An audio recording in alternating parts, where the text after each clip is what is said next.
بسم اللہ الرحمن الرحیم علیہ صلی وسلم دائما ابدا علی حبیبک خیر خلق کلہم۔ اللہ تبارک و تعالیٰ کا بے پایان لطف و کرم اور احسان عظیم ہے کہ جس نے ہمیں آج کی بابرکت محفل میں اکٹھے ہونے کی توفیق عطا فرمائی، سب سے بڑھ کر یہ کہ ہمیں دولت ایمان سے بہرہ مند فرمایا۔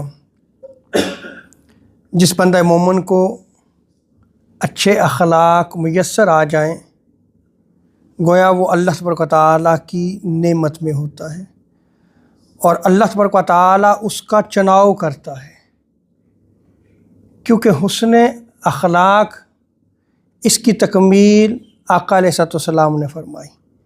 حضور نے ارشاد فرمایا کہ میں بھیجا ہی اسی لیے گیا ہوں، میری بعثت ہی اسی مقصد کے لیے ہوئی ہے کہ میں اخلاق کا اتمام کر سکوں، ان کو مکمل کر سکوں۔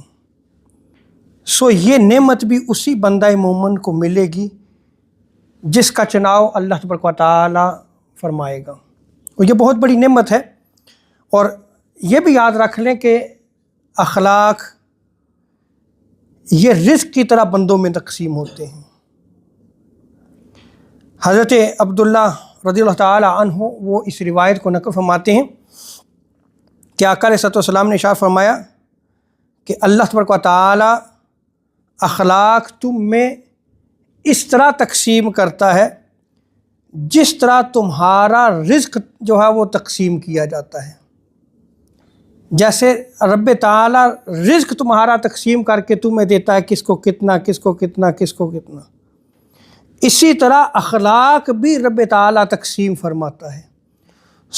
جس کے پاس حسن خلق کا کمال ہوگا وہ اتنا ہی رب تعالیٰ کی نعمت میں ہوگا،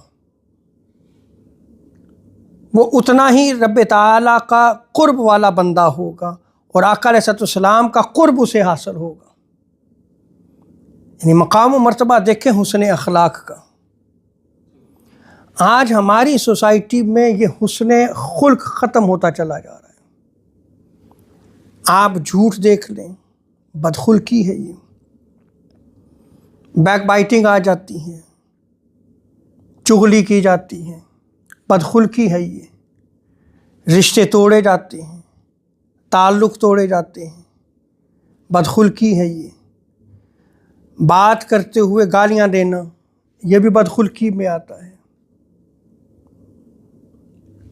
یعنی جو اخلاق حضور سید عالم صلی اللہ علیہ وسلم نے اس امت کو عطا کیے تھے، آج امت کو از حد ضروری ہے کہ وہ ان اخلاق کو جو ہے وہ اپنائے، اس لیے کہ یہ بہت بڑی نعمت ہے۔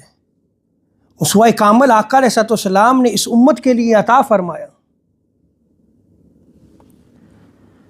اور کمال ایمان اگر آپ دیکھ لیں اس کو بھی آقا علیہ السلام نے بیان فرمایا۔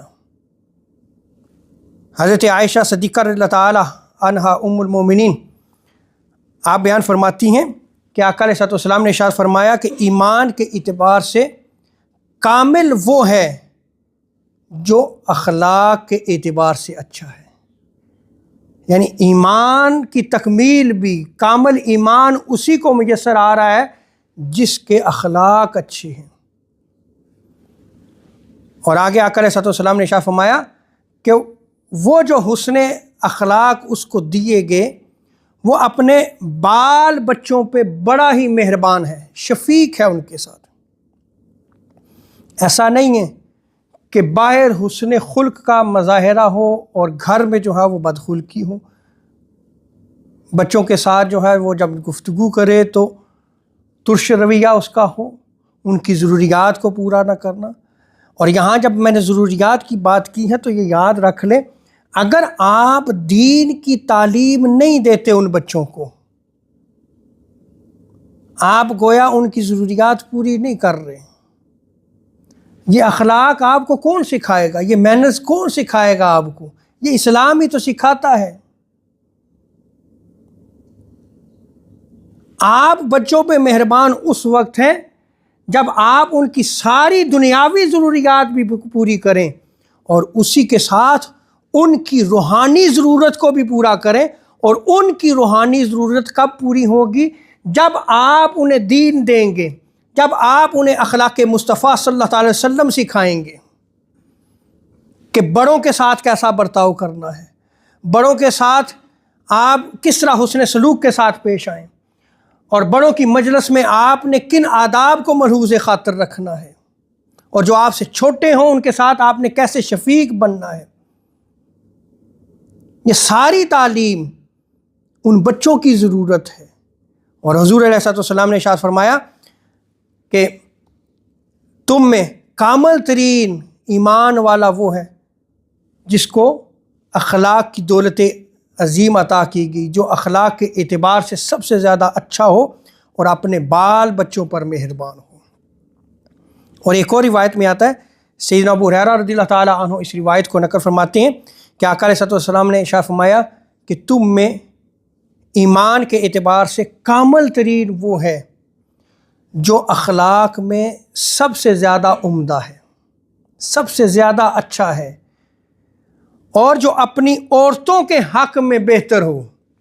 پہلی روایت میں بچوں کا ذکر تھا اور اس روایت میں کیا آ گیا؟ عورتوں کا ذکر آ گیا. یعنی وہ اپنی عورتوں کے ساتھ، اگر اس کی زوجہ ہے تو اس کے ساتھ بھی وہ حسن سلوک کرے، اس کی بہنیں ہیں ان کے ساتھ بھی حسن سلوک کرے، اس کی ماں ہے، دیگر رشتہ دار جو، ان سب کے ساتھ جو ہے وہ کیا کرے؟ حسن سلوک کرے. لیکن یہاں پہ آقا علیہ السلام نے کیا فرمایا کہ وہ اپنی عورتوں کے ساتھ، جو اس کی زوجہ ہے اس کے ساتھ حسن سلوک کرے.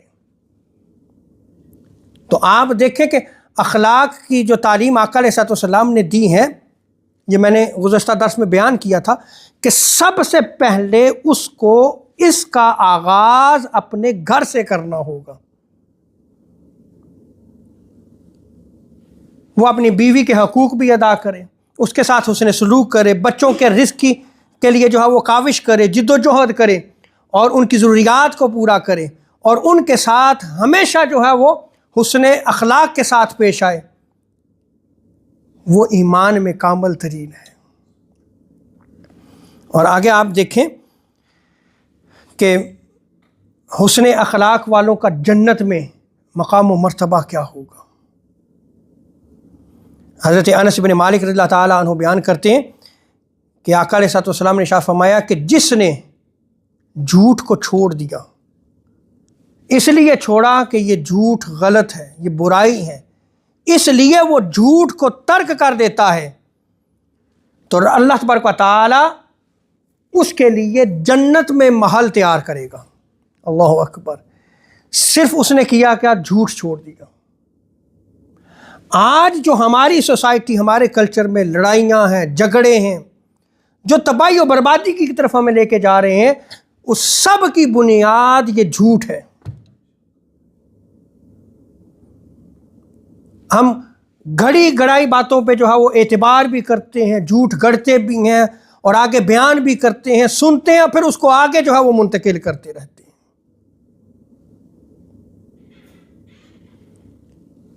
جنت میں محل مل رہا ہے، کس وجہ سے؟ جھوٹ کو چھوڑ دیتا ہے، اس لیے کہ یہ غلط بات ہے. اور سوسائٹیاں، کلچر تباہی جو ہے وہ اسی لیے ہوتے ہیں کہ ان سوسائٹیز میں، اس کلچر میں جھوٹ ہوتا ہے. اور آقا علیہ السلام کی تعلیمات کی طرف اگر آپ دیکھیں تو آقا علیہ السلام نے جھوٹ کے متعلق کیا ارشاد فرمایا. دوسری چیز آقا علیہ السلام نے ارشاد فرمائی کہ جنت میں اس شخص کو بھی محل دیا جائے گا جو حق پہ تھا لیکن اس کے باوجود وہ جھگڑا چھوڑ دیتا ہے، جھگڑا نہیں کرتا، اس کے باوجود وہ جھگڑا چھوڑ دیتا ہے تو جنت میں محل ہے. آپ جھگڑا چھوڑ کے تو دیکھیں، اس عمل کرنے میں آپ کے لیے کیا ہے؟ جنت میں محل ہے. اور آقا علیہ السلام نے ارشاد فرمایا کہ یہ جو اس کو محل دیا جائے گا، یہ جنت کے وسط میں دیا جائے گا. اللہ اکبر. محل بھی ہو اور جنت کے وسط میں، کس وجہ سے؟ کہ حق پہ تھا لیکن پھر بھی جھگڑا چھوڑ دیا، جھگڑا نہیں کیا اس نے۔ اور آگے آقا علیہ السلام نے ارشاد فرمایا کہ جس نے عمدہ اخلاق اختیار کیے اس کے لیے جنت کے بلند و بالا محل جو ہے وہ اس کے لیے تعمیر کیا جائے گا، عظیم الشان محل اس کے لیے تیار کیا جائے گا جو عمدہ اخلاق کو اختیار کرتا ہے۔ اللہ تبارک و تعالی ہمیں حضور سید عالم صلی اللہ علیہ وسلم کے اسوہ کامل پہ عمل کی توفیق عطا فرمائے۔ وما علینا الا البلاغ المبین۔